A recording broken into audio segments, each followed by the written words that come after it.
in a few minutes, then I'm just going to do a show without them.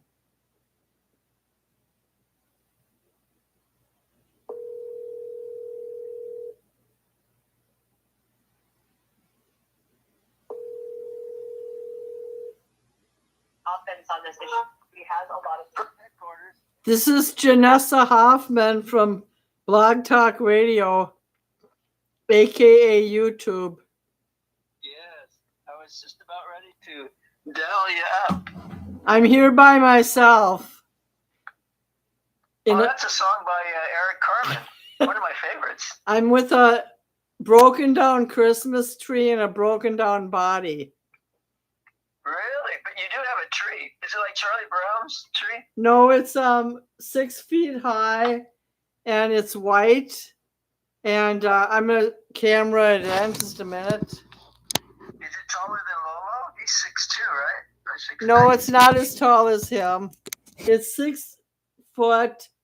It has outdoor lights on it, and I'm waiting for the parts for the tree stand. So right now it's pushed together with 3 chairs. Do you like keep your Christmas trees a week after Christmas, or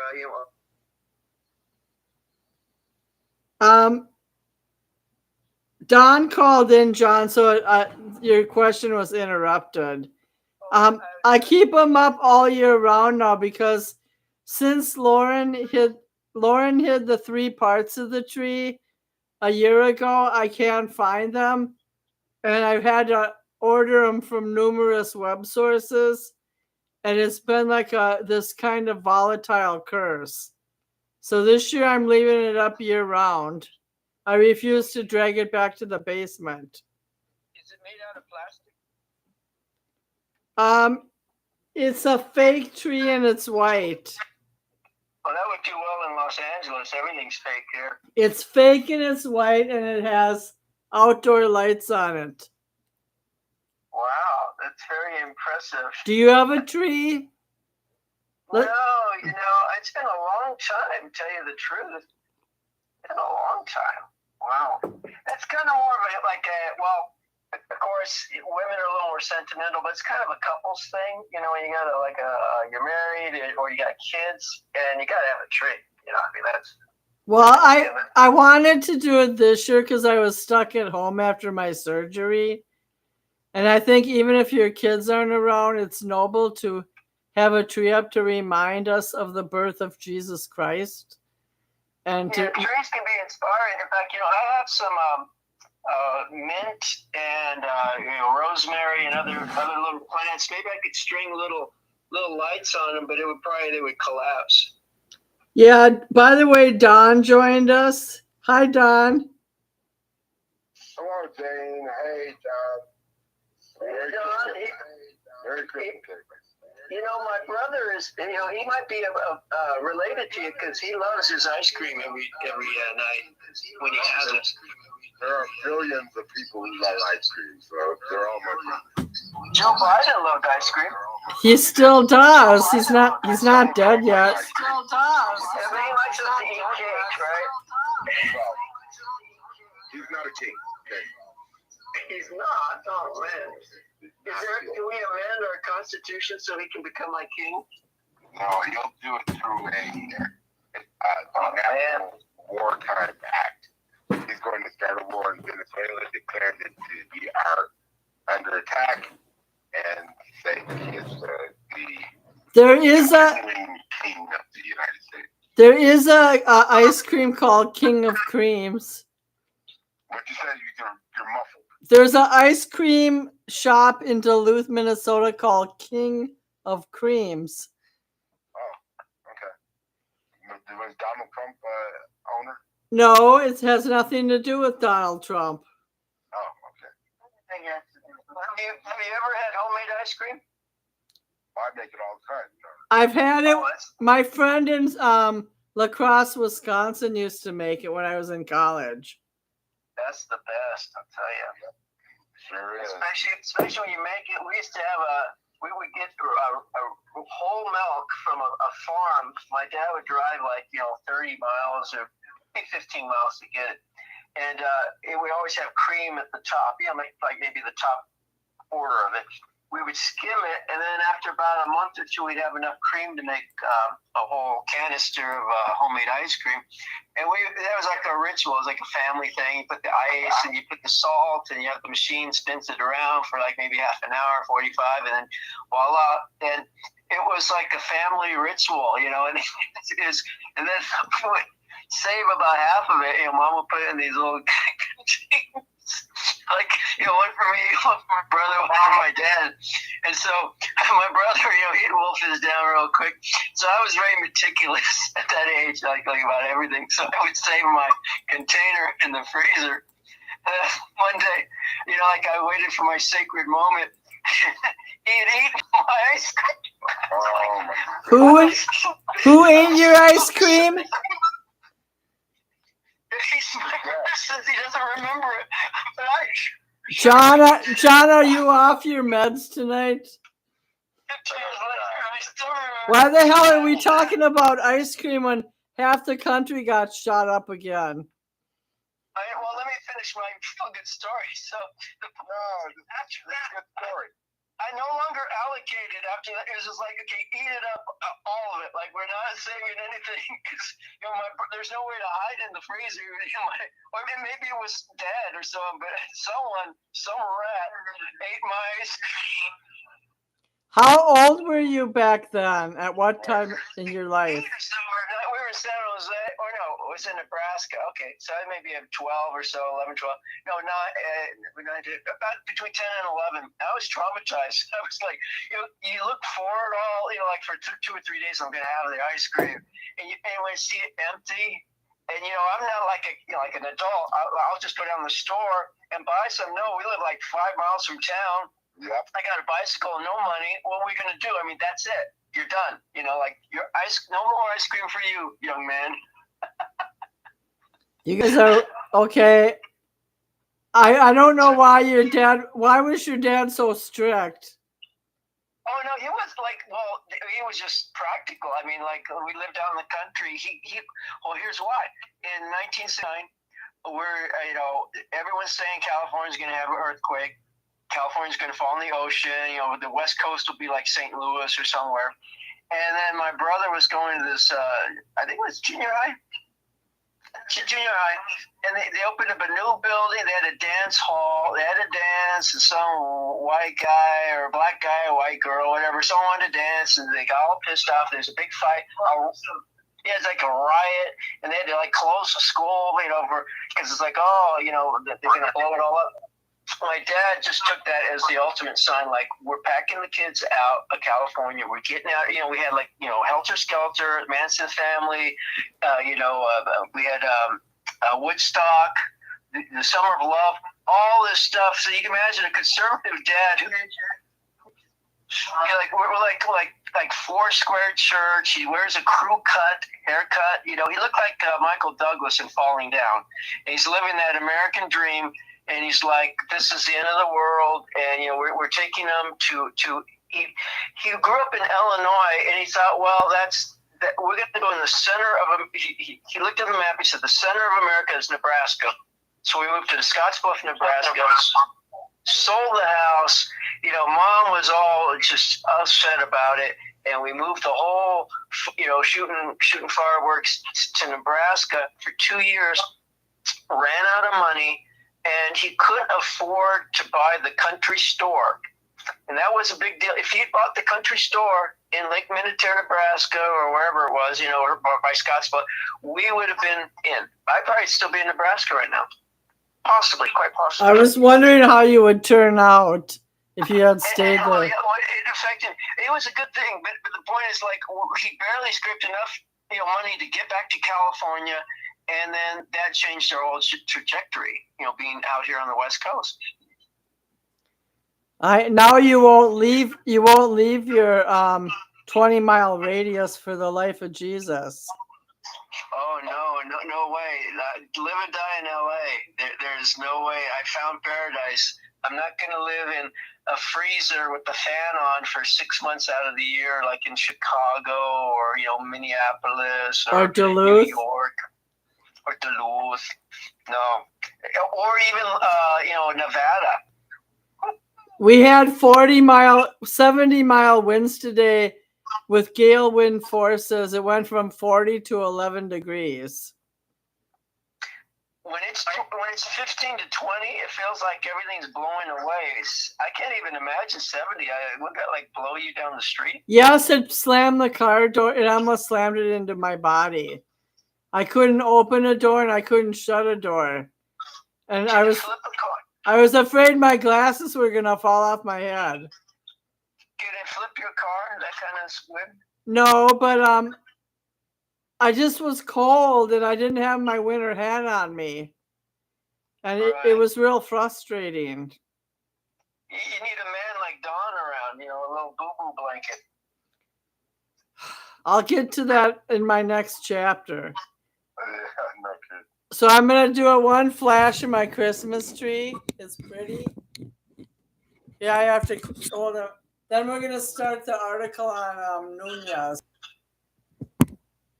Just a minute. Is it the articles of impeachment you're going to be running? No, the Brown University shooting. Nunez Valente.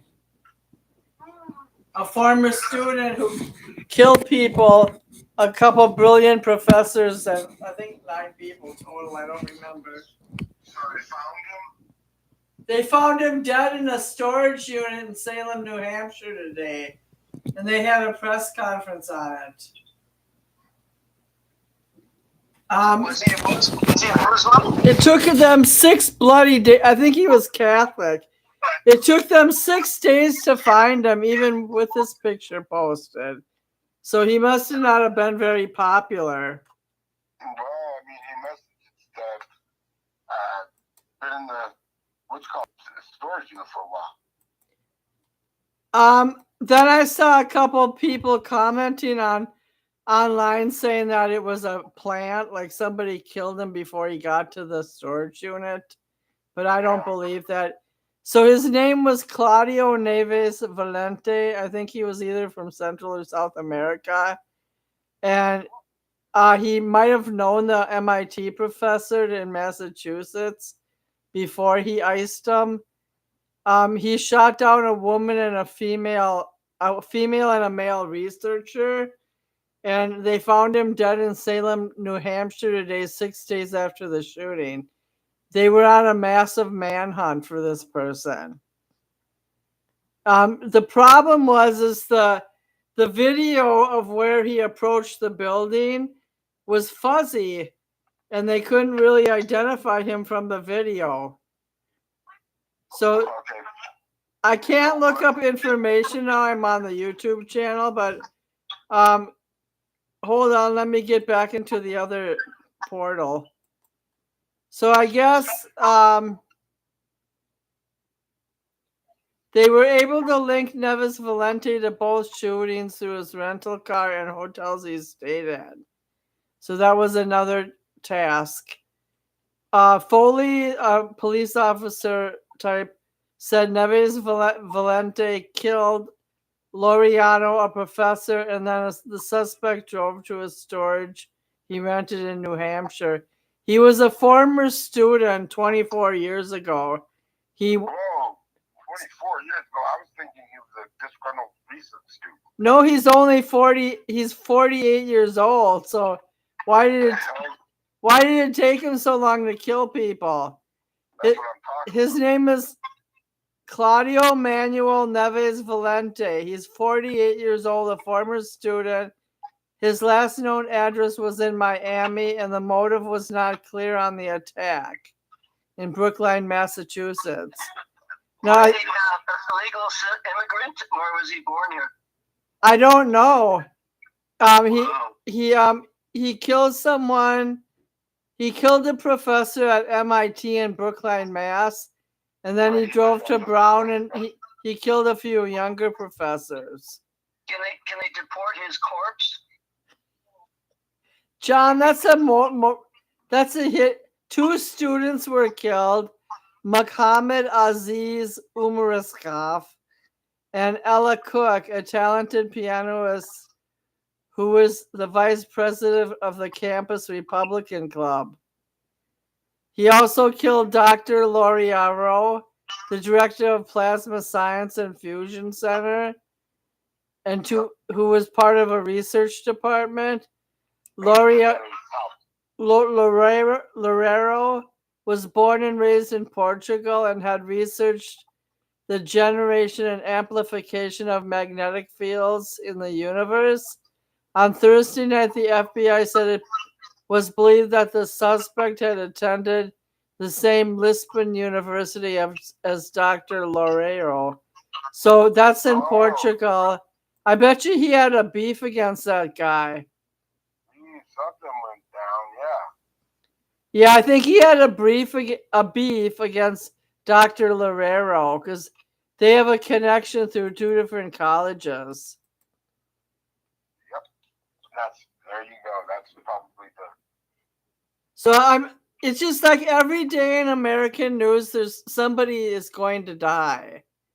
Like now, Rob Reiner's dad, his son, was on a talk show with him in 2016 about how he recovered from drug addiction, and Rob Reiner could not have been more loving, and now his son took him out.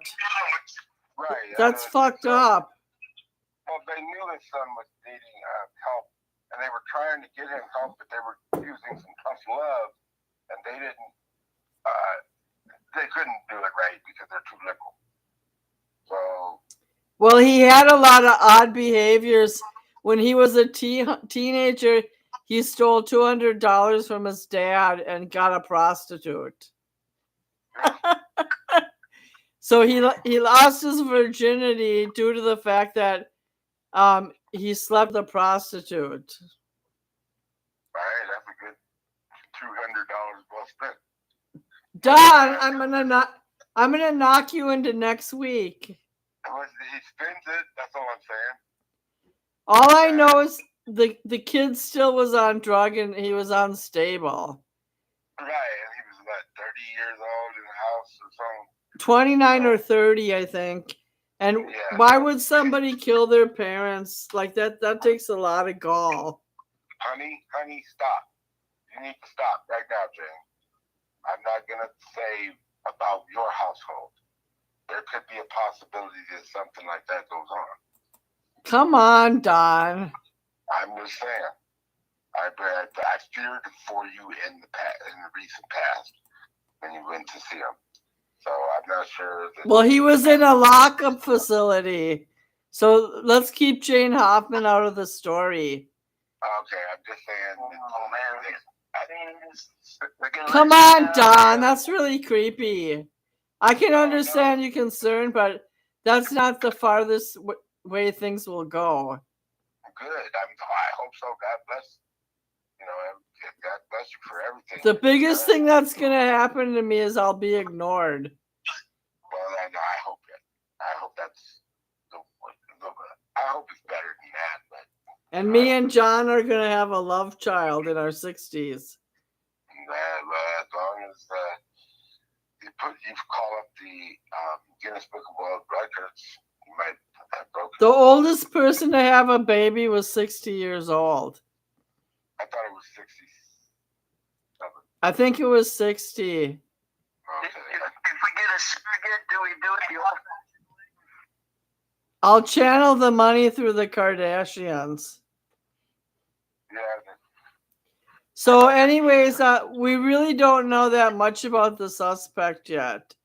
All we know is it took them a long time to find him, and that it seems like his process of killing people, except for Dr. Loureiro, was pretty rando. No, this is something that boiled over with him before. I don't know if he thought Loureiro was in his class or not, but he was persistent, and he did. But I think you might have confirmed with the information you just gave us that this might have been something that was planned. Yeah. Why would someone kill themselves in a storage unit?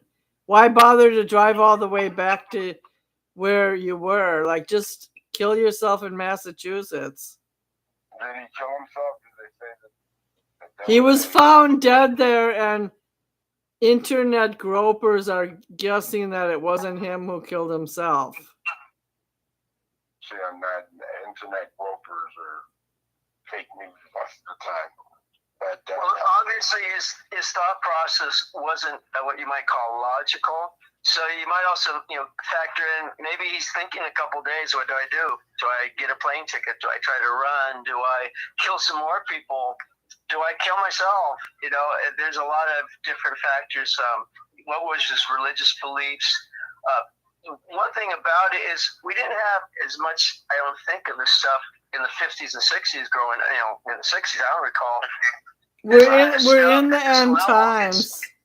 It's very sensationalized, and the Bible says in the times of Noah, it will be in the end times. Men were killing each other left and right, and they'd had that in the past. Old days, Roman times, or any civilization era, they would go to battle, and like 30,000 guys would get just brutally killed hand to hand. So this isn't like a new thing. People killing each other brutally. It's just part of the nature of man. Because a lot of people own guns, there's a lot of randomness involved. Like the ones who killed the Jewish families in Australia, they did have a motive through Islamic extremism.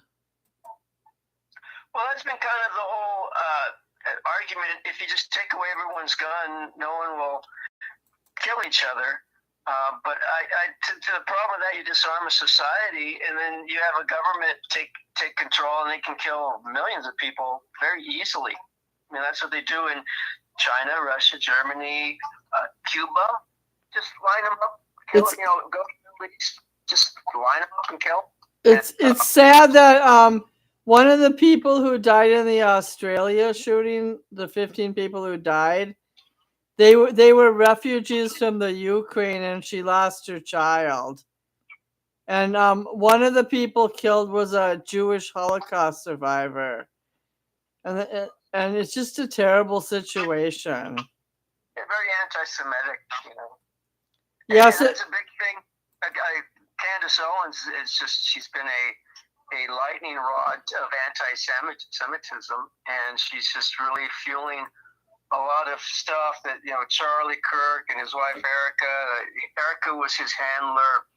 She has stated many things, including Turning Point USA approved of his assassination and got paid for it, yet doesn't offer any solid, hard evidence of it. And she just keeps rambling on, France is probably involved, or it's the CIA, or it's Israel, or it's Turning Point USA, or it's the Marines because someone had a purple shirt, or she just goes on and on with everybody's in on it.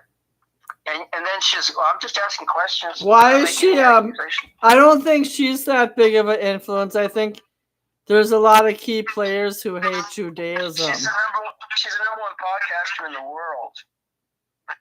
I'll have to pay more attention to her. And here's the thing: it only takes one Candace Owens on the jury, and the thing gets thrown out. You realize that you have to have a unanimous jury. They're going for a murder charge. She's throwing out all kinds of conspiracy stuff, and it's hitting all over. This is the number one. And if you look up internet stuff, this is the number one thing. Charlie Kirk death. Candace Owens beef. This is going all over the place. And they did for the juries. They haven't picked the jury yet, but in the court hearings that they just started, they had even made the cameras get moved so that they couldn't show Tyler Robinson's hands shackled behind him, because they felt that would make him be presumed to be guilty of the killing. So I mean, that is so extreme. Every little thing has to be so perfect to not offend anyone. So you can imagine Candace Owens. Do you listen to Candace Owens every day? No, it's all over the internet. It's just, I don't know if you follow Facebook. Every other feed is Candace and it depends on your preferences. I have different people I follow on Instagram. So, by the way, Can we? We'll discuss that in a few minutes. Can we get back to the Bondi Beach murders?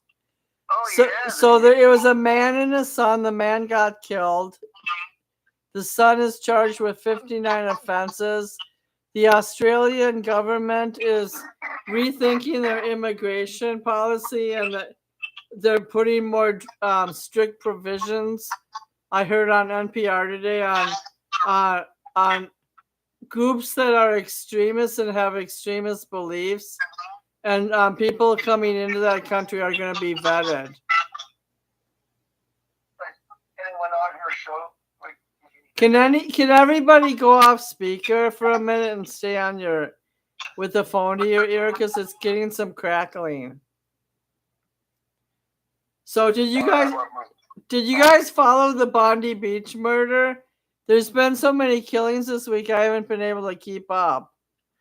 Well, there are 15 dead there and 25 still injured.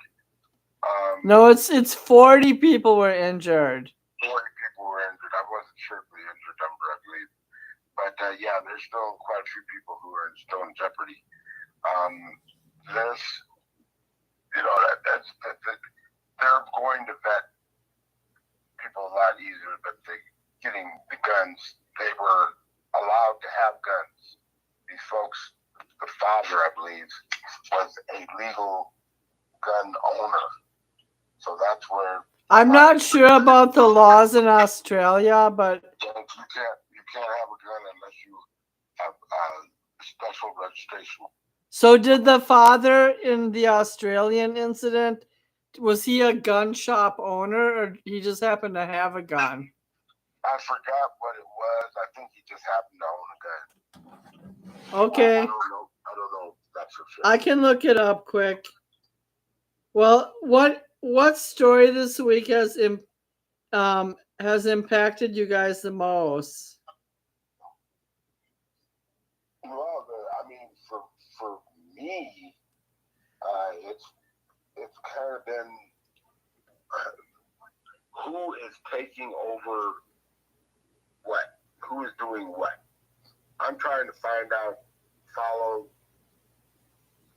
not only legislation, but just regular procedures that have been changed so much in the last year and a half. That is causing us lobbyists and people who are concerned in the political space concerned, because nobody is at the reins, nobody is at the helm, and everybody knows we have a crazy man as our leader. So we're in a bind here where everybody's kind of on their own, and I'm trying to pull people together to see at least what interests they have, and nobody has any interests because they don't know what's going on. Well, what do you mean by interest? Like something they can connect to? Yeah, people are shying away from caring about their health care. They don't know the faintest thing that's going to happen. Well, I heard on the radio today 4 million people are choosing to have no insurance at all and just gambling on their future. Well, that's what it's going to be, because they're going to have add anywhere from probably $100 to $150 immediately to everybody's policy, and some people are going to go up $400 and $500. So these subsidies, most people would consider that unaffordable. Well, they're subsidies, and these subsidies are helping out a great many people. That's what it was, meant to do, but they put in so many different amendments and things in there that has changed a little bit with the COVID relief funds that went to it. Are you saying that people are just not caring about anything? They're not caring about environmental climate. They're just going along with the fact that we have to drill, baby, drill. And AI is going to take massive amounts of energy. And people don't give a shit about that. our water is going to be compromised everywhere. And right now, there are two massive data centers, one in North Carolina and one, I believe. Well, I know the water situation is bad. Arizona's going to run out of water in 20 years, and so is Colorado. Well, bottom line is that the climate has changed. If you've noticed, we have a different climate pattern than we used to, and it is going to be wetter where some places were dry, and it's going to be drier where some places are wet. So we're going to have to probably live with that kind of change for the next maybe 20, 30 years. But Reno, where I live, is the fastest, hottest growing part of the country. So, okay, let me jump back to the Bondi Beach thing, and then we'll get into that. Well, I did ask you what was concerning you, and you did tell me, so you're following protocol. The 15 people that were killed in Australia were all Jewish. The gunmen were father and son, Saeed Akram, age 50, and Naveed Akram. The dad got killed and shot by police, while Naveed was critically injured, hospitalized, and later charged. After waking from a coma, Naveed Akram was charged on yesterday, for 59 offenses, including 15 counts of murder and committing a terrorist act. Authorities have identified this case as being part of ISIS, Islamic State of Levant. So anyways, that was their alliance.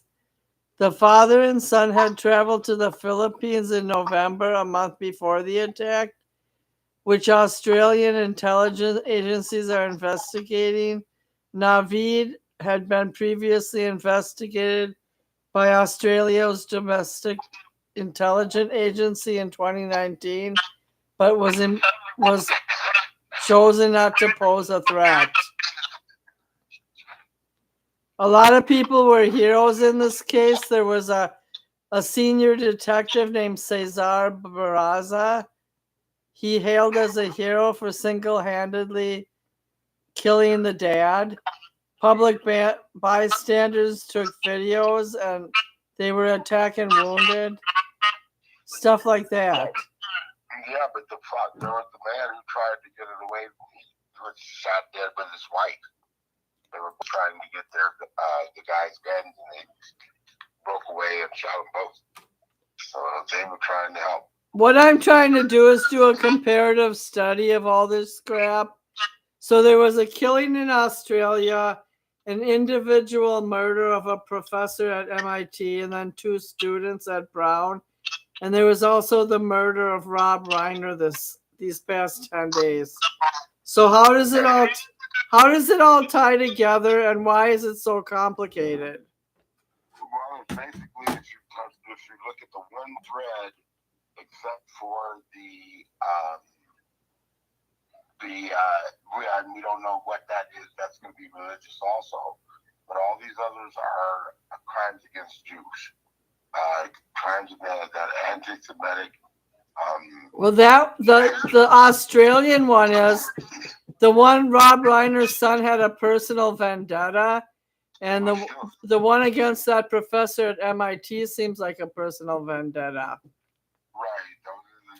But the thing is that 2 of the 3 involved people of the Jewish race, and that's one of the places that, whether it's done internally or not,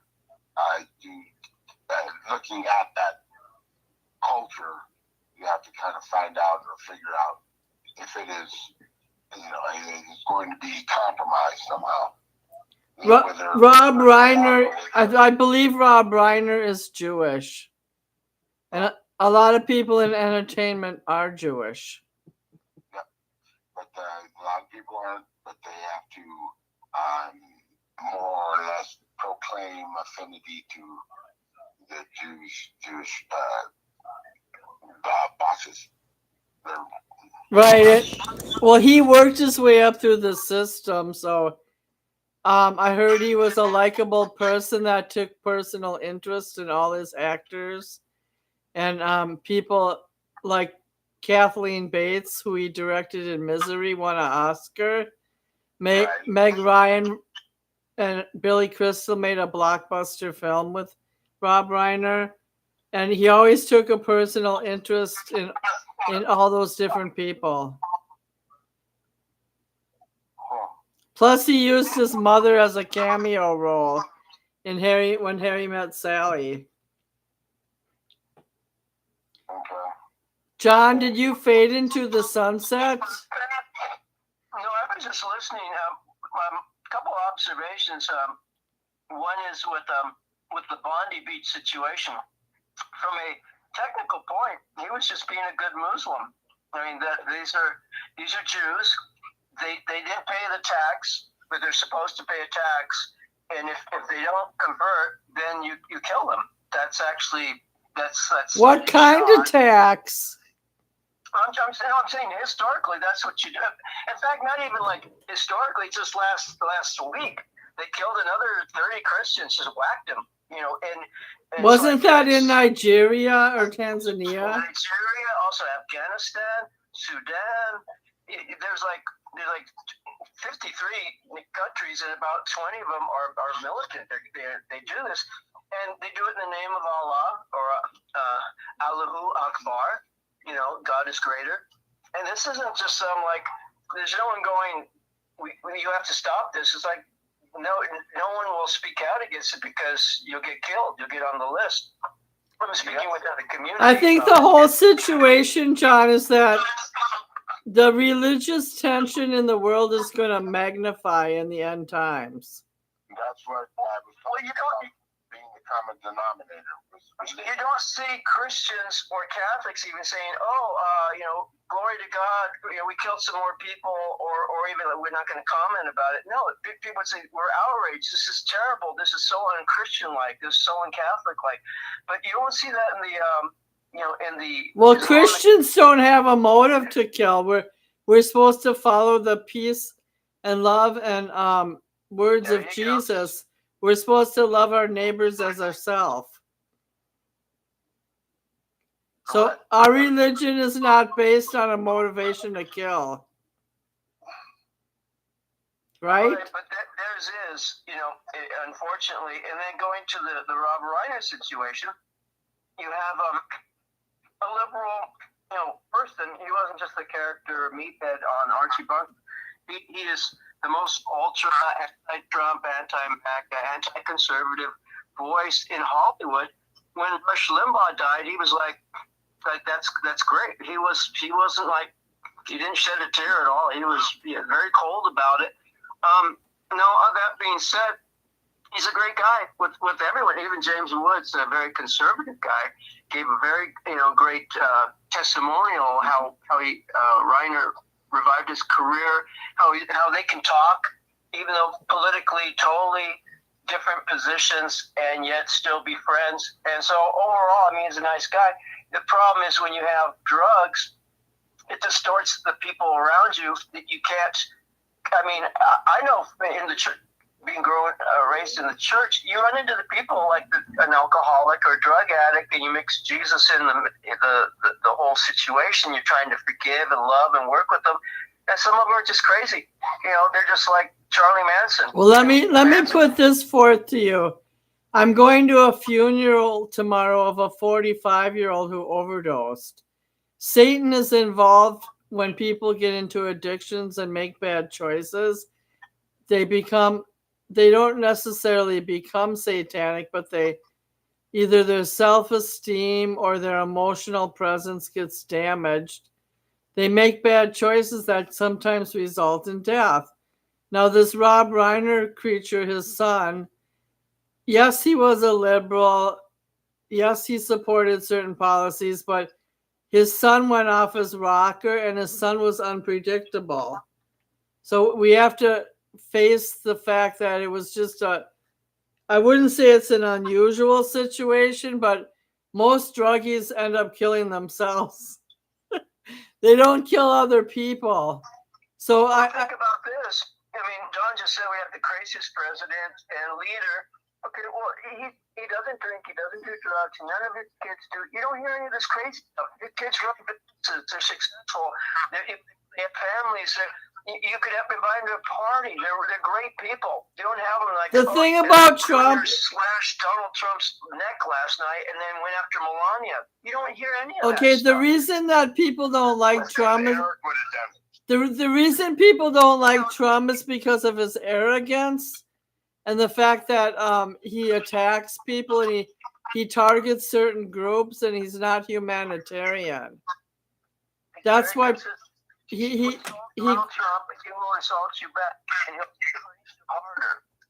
That's always the way he's well, been. he's He just doesn't kill people. he's like a bully in the school courtyard, so to speak. Unless you're nice to him. And then he'll meet with Mondani and go, hey, this guy, I think he'll do a great job. You know, he'll meet with Kim Jong-un, he'll meet with Putin, he'll shake hands, he'll make deals, he'll meet King Solomon and get $1 trillion from the dude on the spot. Yeah, but It'll be very cool. Putin is a mass murderer. For and you, insult him Lazinski did. Then he'll throw you out. So he's very consistent. all I can say is this: he internalizes the world by how people approve and disapprove of him. And when you're president, you have to have tougher skin. A lot of people criticize Biden and other presidents, like they criticized George Bush during his Iraqi war invasion, and George Bush Jr. never reacted to his critics. He just said, "This is." I disagree with that as a president.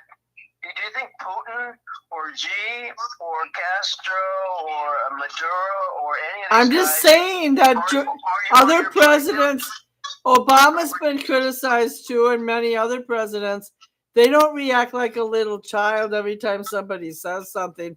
They don't go online at midnight to 2 a.m. saying, oh, this podcaster should be toast. They don't do any. And under Obama, China doubled up their economy, and they were within striking range of the United States. We were 23 trillion. They were 18 trillion. We used to be 20 times the bigger economy 40 years Well, ago. China has 1 billion people, so what's your complaint? They're more. They get up at 7 in the morning and they work 15-hour days. You can't Our country is lazy and fat. Well, now we're at 31 trillion, and China's at 8. China hasn't grown in the last 4 years. They've gained 1 trillion. We've gained 10 trillion. And Trump wants to double that up. We need a leader that will keep us strong. Well, the economic numbers aren't showing so pretty right now. The unemployment rate is up to 4.6%, and the job creation is average. It's not spectacular. It's not seen to be showing any particular signs of improvement until January 31st. Donald Trump's brought in well over 8 trillion, probably closer to 20 trillion in new business, foreign investment in our country to manufacture, to make in America. Have we seen any of the money or kickbacks? Biden brought in 1 trillion, 1.5 trillion. As senior citizens, have we seen any kickbacks? Trump is rebuilding America to be a powerhouse like we used to be. And you know that. We don't have any manufacturing. We don't have companies here. If China shut us off, we couldn't even make pharmaceuticals. You couldn't have shoes or... He also hurt the farmers, and he recently had to bail them out.